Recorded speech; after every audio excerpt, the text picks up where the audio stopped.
Most welcome डिजिशंस, आप सभी लोगों का स्वागत है आपके अपने यूट्यूब चैनल डिजिटल पॉलिटिशियंस। आज का ये सेशन बहुत ही ज़्यादा इंपॉर्टेंट है क्योंकि यहाँ पर देखिए डिस्कस हम लोग डिस्कशन करने वाले हैं आप लोगों के मोस्ट इंपॉर्टेंट पेपर के बारे में, जो कि आज का हुआ है डिस्कस। ये गृह विज्ञान की बालिकाओं का है, क्लास 10th की, और यहाँ से प्रश्न जो है बहुत ही मोस्ट इंपॉर्टेंट प्रश्नों की सीरीज डिस्कस।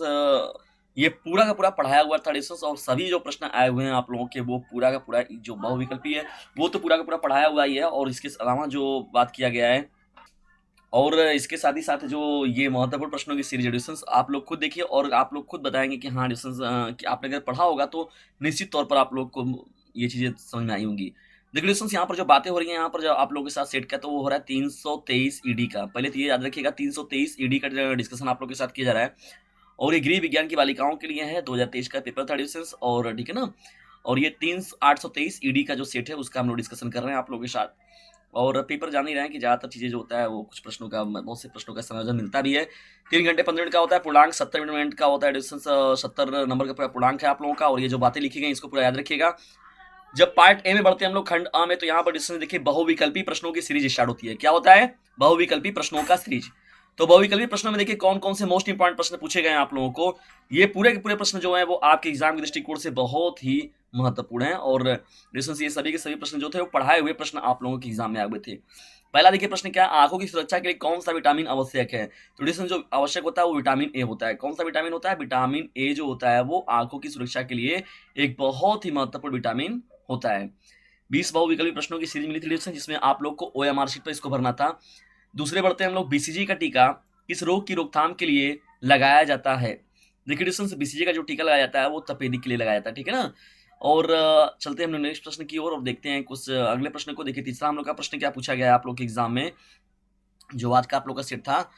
वसा में घुलनशील विटामिन कौन है? वसा में घुलनशील विटामिन कौन है? देखिए डिस्टेंस, यहाँ विटामिन ए जो होगा वो राइट हो जाएगा। KEDA, यानी विटामिन के, vitamin E, vitamin D, vitamin A जो ये होता है वसा में घुलनशील होता है, जबकि विटामिन बी और सी जो होता है वो जल में होता है। तो यहाँ पर विटामिन ए जो होगा वो आप लोगों का राइट हो जाएगा। ये जो होता है वसा में घुलनशील विटामिन है, ठीक है डिस्टेंस।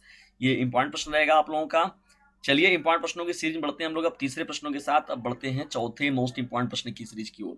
देखिए डिस्टेंस, जितने भी प्रश्नों का मैं डिस्कशन आप लोगों के साथ कर रहा हूँ सब एकदम एक से बढ़कर एक है। सोडियम प्राप्ति का अच्छा स्रोत क्या है? नमक जो होता है डिस्टेंस, नमक से जो सोडियम अच्छे से प्राप्त होता है बड़े पैमाने पर, ठीक है। चलिए बढ़ते हैं हम लोग पांचवें महत्वपूर्ण प्रश्न की ओर। देखिए पांचवा आप लोग के सामने प्रश्न जो दिख रहा है स्क्रीन पर वो क्या है, वायु द्वारा फैलने वाला रोग क्या है? वायु द्वारा फैलने वाला रोग क्या है? बहुत ही इंपॉर्टेंट है। हैजा है, फ्लेग है, चेचक है, रिकेटस है। इसमें देखिए चेचक और फ्लेग में है, चेचक और फ्लेग में ही उसका है। बताइए अब दोनों में से, मैंने हिंट दे दिया है आप लोगों को, दोनों में से कोई एक आंसर जल्दी बताइए कौन सा है, चेचक होगा या फ्लेग होगा? वायु द्वारा फैलने वाला रोग। बढ़ते हैं इंपॉर्टेंट प्रश्नों की सीरीज में। अब देखिए यहाँ पर छठवें प्रश्न की ओर देखिए, एडिशन सब पढ़ाया हुआ प्रश्न आया हुआ है आप लोग के एग्जाम में। देखिए ये जल का रासायनिक सूत्र क्या है? जल का रासायनिक सूत्र की बात हो रही है, तो H2O जो होता है वो जल का रासायनिक सूत्र होता है, ठीक है ना। यही देखिए है यहाँ पर, और इसका डिस्कस आप लोग के साथ डिस्कशन किया जा चुका था इस प्रश्न का, ठीक है ना। तो जितने भी महत्वपूर्ण प्रश्नों की सीरीज मैंने पहले बताया था डिस्कस, यदि आप लोग पूरे प्रश्नों को देख कर जाएंगे तो आप लोग को बहुत ज्यादा लाभ मिलने वाला है। चलिए बढ़ते हैं यहाँ पर नोटिस। यहाँ पर अब देखिए स्वस्थ स्वस्थ सामान्य व्यक्ति के शरीर का तापमान कितना होता है? देखिए फ़ारेनहाइट डिग्री में जो होता है वो 98.6 फ़ारेनहाइट होता है, डिग्री फ़ारेनहाइट।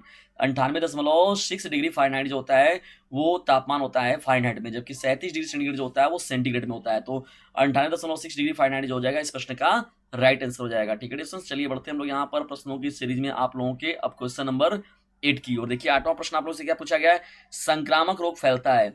संक्रामक रोग कैसे फैलता है? वायु से फैलता है, जल से फैलता है, संपर्क से फैलता है, इनमें से सभी। तो संक्रामक रोग जो फैलता है दोस्तों, देखिए इनमें से सभी के द्वारा जो हो जाएगा वो आप लोगों का राइट आंसर हो जाएगा, ठीक है ना। यहाँ पर जो बातें होंगी ये करेक्ट हो जाएगा। यहाँ पर संक्रामक रोग, देखिए मुख्य रूप से संक्रामक रोग की जब बात होती है, देखिए संपर्क से तो मुख्य रूप से होता है, लेकिन यहाँ पर कुछ ऐसे भी संक्रामक जीवाणु विषाणु जो होते हैं जो कि जल के माध्यम से या तो वायु के माध्यम से भी मिलते हैं। तो 8वें प्रश्न का एक तरीके से जो प्रश्न हो जाएगा यहाँ पर, जो डी आप इसको करेक्ट ले सकते हैं, ठीक है ना। इंपॉर्टेंट प्रश्नों की सीरीज बढ़ते हैं हम लोग 9वें प्रश्न की ओर। विटामिन डी की कमी से कौन सा रोग होता है? मलेरिया, रिकेटस, ज्वर और बेरीबेरी। देखिए डी की कमी से बात हो रहा है तो डी की कमी से होता है रिकेटस, ठीक है ना। ये हड्डी वाला रोग होता है, ठीक है ना। डिस्टेंस सूखा रोग की बात होती है, रिकेटस की जो समस्या होता है, यानी हड्डियों का टेढ़ापन, मुड़ना उड़ना। विश्व पर्यावरण दिवस कब मनाया जाता है? देखिए बार बार पूछा जाने वाला प्रश्न है डिस्टेंस कि विश्व पर्यावरण दिवस कब मनाया जाता है। तो प्रत्येक वर्ष जो मनाया जाता है 5 जून को विश्व पर्यावरण दिवस के रूप में हम लोग मनाते हैं, यानी प्रत्येक वर्ष में 5 जून को हम लोग विश्व पर्यावरण दिवस के रूप में मनाते हैं। ये भी इंपॉर्टेंट प्रश्न था आप लोग का। और इस प्रश्न का डिस्कशन आप लोगों के साथ डिस्कशन भी किया जा चुका है, ठीक है ना। तो देखिए प्रश्नों का जो सीरीज पूछा गया आप लोगों से निश्चित तौर पर पूछा गया डिस्कशन, और भी आगे जो आप लोगों का पेपर डिस्कशन उन सभी प्रश्नों की तैयारी के लिए डीजे चैनल के साथ जरूर जुड़िए और दूसरों स्टूडेंटों को भी जरूर जुड़िए। लौह तत्व की कमी से कौन सा रोग हो जाता है? देखिए लौह तत्व की कमी से जो होता है डिस्कशन वो एनीमिया रोग होता है। कौन होता है? एनीमिया रोग होता है, ठीक है ना। ये यानी तो सही तरीके से देखा जाए तो हीमोग्लोबिन का न बनना वगैरह आता है इसमें, एंटीऑक्सीडेंट्स, ठीक है ना। लाल प्लेटलेट्स में जैसे देखा जाए लाल रक्त कणिकाएं जो होती हैं वो सही से नहीं बनती हैं। तो लौह तत्व की कमी से कौन सा रोग होता है? एनीमिया रोग होता है। चलिए बढ़ते हैं यहाँ 12वें प्रश्न की ओर। देखिए 12वां हम लोग का प्रश्न क्या है? विटामिन सी का अच्छा स्रोत क्या है? हरी सब्जी है, दाल है, दूध है, खट्टे फल हैं। तो इसमें देखिए खट्टे फल जो होते हैं वो विटामिन सी के अच्छे स्रोत होते हैं, और देखा जाए तो सबसे महत्वपूर्ण जो है वो आंवला नंबर 1 पर है, ठीक है ना। तो ये आप लोग का 12वां प्रश्न था, और 12वें का जो विकल्प नंबर डी था वो करेक्ट हो जाएगा। ऐसे ही बढ़ते हैं नोटिस। सब देखिए आप लोग का 13वां प्रश्न क्या है? 13वें प्रश्न में हम लोग बढ़ते हैं। नवजात शिशु जो होता है यानी 0 से 1 महीना का मतलब प्रति मिनट जो होता है उसका हृदय दर क्या होता है? यानी 1 मिनट में उसका हृदय जो होता है कितनी बार धड़कता है? देखिए बेसिकली जो होता है 100 से 160 बार, लेकिन यहाँ पर दिया गया आप लोग का 80 से 160, तो ये आप लोग का 80 से 160 जो हो जाएगा वो करेक्ट हो जाएगा, ठीक है। तो 13वें ऑप्शन का जो विकल्प नंबर बी होगा वो करेक्ट ऑप्शन आप लोगों का हो जाएगा। इंपॉर्टेंट प्रश्नों की सीरीज में बढ़ते हैं हम लोग। देखिए क्षय रोग किस जीवाणु द्वारा फैलता है? डिस्टेंस बताइए बताइए जल्दी से, बहुत इंपॉर्टेंट है। बैसिलस और क्यूलेक्स है, दोनों में से बताइए कौन सा है क्षय रोग जो फैलता है। चलिए बढ़ते हैं। क्वासियोरकर रोग किसकी कमी से होता है? क्वासियोरकर कमी जो होता है डिस्टेंस किसकी कमी से होता है? क्वासियोरकर जो कमी होता है रोग होता है डिस्टेंस वो बीटा प्रोटीन की कमी से होता है। किसकी कमी से होता है? प्रोटीन की कमी से होता है डिस्टेंस। तो 15वें प्रश्न का विकल्प नंबर बी जो होगा वो करेक्ट हो जाएगा। चलिए चलते बढ़ते फटाफट हम लोग प्रश्नों की सीरीज में आगे डिस्टेंस, और यहाँ देखिए प्रश्नों को देख कर जाइएगा। ये 12 की बालिकाएं जो उनके लिए भी इंपॉर्टेंट रहेगा। 1 ग्राम वसा कितनी कैलोरी देता है? 1 ग्राम वसा जो होता है डिस्टेंस वो देता है 9 कैलोरी देता है। क्या देता है? 9 कैलोरी देता है। कितना देता है डिस्टेंस? 9 कैलोरी देता है, ठीक है ना। इंपॉर्टेंट रखिएगा। 1 ग्राम वसा कितनी कैलोरी देता है? 9 कैलोरी देता है, ठीक है ना, भूलिएगा नहीं, बहुत ही इंपॉर्टेंट प्रश्न है ये। चलिए आगे बढ़ते हैं डिस्टेंस। यहाँ पर हम लोग देखिए गृहिणी वगैरह के लिए सब चीज़ें का ज्ञान बहुत ही नितांत आवश्यक होता है, क्योंकि उनके लिए बहुत ही इंपॉर्टेंट चीज़ें हैं ये। टाइफाइड फैलाने वाला रोग कौन सा है? टाइफाइड फैलाने वाला जो जीवाणु होता है वो कौन होता है distance? Salmonella typhi, tuber bacillus, Clostridium tetani, Entamoeba histolytic. तो डिस्टेंस देखिए टाइफाइड फैलाने वाला जो जीवाणु होता है साल्मोनेला टाइफी है। क्या? साल्मोनेला टाइफी है इसमें। तो 17वें प्रश्न का जो राइट आंसर हो जाएगा विकल्प नंबर बी जो होगा वो करेक्ट हो जाएगा, ठीक है। ये इंपॉर्टेंट प्रश्नों की सीरीज एडिशंस, और आप लोगों का ये पेपर का ही सॉल्यूशन कराया जा रहा है, तो इसे अपने क्लासमेट पर शेयर जरूर कर दीजिएगा, ताकि सभी जो प्रिय विद्यार्थी आपके जो फ्रेंड्स वगैरह हैं तो उन लोगों को कंफ्यूजन ना रहे कि हाँ हमने कितने प्रश्नों को सही कर लिया है। भोजन में किस पोषक तत्व की कमी से घेंगा रोग होता है? दैट इज आयोडीन की कमी से होता है ये, ठीक है ना। ये इंपॉर्टेंट प्रश्न रहेगा, और इन प्रश्नों का उत्तर मिलान कर लीजिएगा एक बार आप लोग। बहुविकल्पी प्रश्नों का सीरीज की 20 प्रश्नों में आपको कितने प्रश्न सही हुए हैं कमेंट बॉक्स में उत्तर जरूर दीजिएगा डिस्टेंस। विटामिन बी 2 को कहते हैं, विटामिन बी 2 को क्या कहते हैं हम लोग डिस्टेंस? देखिए विटामिन बी 2 की बात हो रही है डिस्टेंस, तो विटामिन बी 2 को जो हम लोग बोलते हैं वो बोलते हैं राइबोफ्लेविन बोलते हैं। क्या बोलते हैं? राइबोफ्लेविन बोलते हैं। क्या बोलते हैं?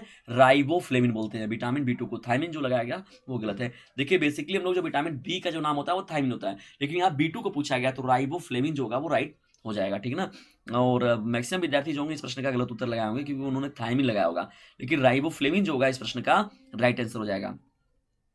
हड्डी की मजबूती किस तत्व के कारण होता है? देखिए हड्डी की मजबूती के लिए डिस्टेंस कहा जाता है कि जब 30-35 की उम्र में हो जाओ तो एक कैल्शियम गोली जरूर लेना चाहिए। तो देखिए डिस्टेंस हड्डियों की मजबूती के लिए कैल्शियम मुख्य रूप से जिम्मेदार होता है, ठीक है ना। हड्डियों वाली देखा जाए तो तत्व होता है हड्डी वाला तत्व, तो क्या होता है? कैल्शियम होता है। क्या होता है डिस्टेंस? कैल्शियम, ठीक है ना। चलिए बढ़ते हैं यहाँ पर। तो इस तरीके से डिस्कशन देखिए 20 प्रश्नों की सीरीज के बारे में आपको डिस्कस किया गया, और ये जो आप लोग को इसका आंसर देना था ये ओएमआर पर आप लोग को देना था, ठीक है ना। ओएमआर पे इस प्रश्नों का सलूशन आप लोग को देना था। चलिए बढ़ते हैं यहाँ पर आगे। 20 प्रश्नों की जब श्रृंखला समाप्त होती है डिस्टेंस, तो यहाँ पर देखिए पार्ट बी में जब आता है क्वेश्चन आंसर, देखिए बजट बनाने का मुख्य उद्देश्य क्या होता है? ये पूरा का पूरा डिस्टेंस मैंने पढ़ाया है आप लोगों को एकदम अच्छे से, वही प्रश्न में से आया हुआ है। नहीं तो आप लोग जाकर स्वयं आप देख सकते हैं एक बार प्रश्नों के उत्तर को। मैंने इन सभी को बहुत अच्छे से कराया था कि बजट बनाने का क्या उद्देश्य होता है, यानी घर का मतलब देखा जाए तो क्या होता है, एक तरीके से इसका जानकारी होता है कि कितना खर्च हो रहा है, कितना आय हो रहा है, आय व्यय का खर्च के बारे में जानकारी मिलती है, सही तरीके से यूज होने की बातें होती है। तो बजट बनाने के बहुत से उद्देश्य हैं, ठीक है। भविष्य के लिए भी सुरक्षित रखा जाता है। पर्यावरण प्रदूषण के कारण क्या है? देखिए प्रकृति का संतुलन बिगड़ना ना, यानी शुद्ध वातावरण का न मिलना, शुद्ध जल का न मिलना, शुद्ध तरीके से जब मतलब शुद्ध का अशुद्ध होना ही क्या कहलाता है? प्रदूषण कहलाता है। तो पर्यावरण प्रदूषण के बारे में पूछ रहा है डिस्टेंस, तो ये भी बहुत इंपॉर्टेंट है। देखिए चेक कितने प्रकार के होते हैं डिस्टेंस, मैंने इसको बहुत अच्छे से बताया। मोज के कारण लिखिए, देखिए मोज के कारण जो थे डिस्टेंस ये क्या थे, ये मैंने आप लोग को अच्छे से करा रखा है, ठीक है। इसको भी मैंने बहुत अच्छे से आप लोग को बताया था। चलिए बढ़ते हैं आगे। डियर स्टूडेंट्स, जब प्रश्नों की सीरीज में देखिए हम लोग आगे बढ़ते हैं तो देखिए कौन कौन से और प्रश्न आप लोगों से पूछे गए हैं। रोग प्रतिरोधक क्षमता क्या होता है, भोजन विषाक्त के कारण लिखिए। देखिए ये सब प्रश्नों का डियर मैंने उत्तर, घर में सिलाई करने से क्या लाभ होते हैं, जल के कार्य लिखिए, वृक्षारोपण से क्या लाभ है, ये सब प्रश्नों का मैंने डियर बहुत ही अच्छे से आप लोगों के लिए पूरा का पूरा सॉल्व करा रखा था। और निश्चित तौर पर डियर उतने ही सिलेक्टिव प्रश्नों में से आप लोगों का प्रश्न जो है पेपर जो है पूछा गया है। ये बहुत बड़ी उपलब्धि है डीजे सर चैनल की भी, और साथ ही साथ आप लोग के लिए जो टीम समर्थक हैं, जो जिन्होंने अपना परिश्रम किया है आप लोगों के लिए, तो उनके भी महत्वपूर्ण योगदान है। प्रेशर कुकर की उपयोगिता की बात हो रही है डिस्टेंस। देखिए भोजन श्वसन तंत्र के प्रमुख अंग कौन से हैं। देखिए श्वसन तंत्र को मैंने बताया था कि श्वसन तंत्र वाला बहुत ही इंपॉर्टेंट है। पारिवारिक बजट से क्या आप क्या समझते हैं, और इसके बारे में देखिए व्याख्यान बकायदे करना है।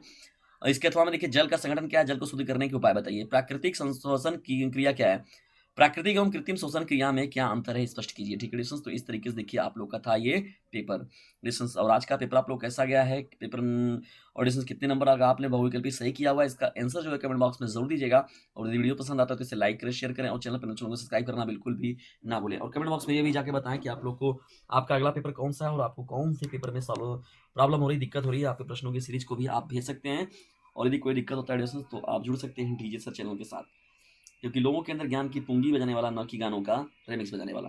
तो लग जाइए चपके चपाके नहीं, और रेगुलर शेयर कीजिए डीजे सर चैनल के साथ, क्योंकि अभी नहीं तो कभी नहीं। तो डिस्टेंस से इसे एक काम जरूर कीजिएगा, इसे अपने क्लासमेट पर शेयर करना आप लोग को भूलना नहीं है। इस बात को आप लोग याद जरूर रखिएगा। मिलते हैं हम लोग नेक्स्ट वीडियो में, तब तक के लिए टेक केयर, बाय, जय हिंद, जय भारत।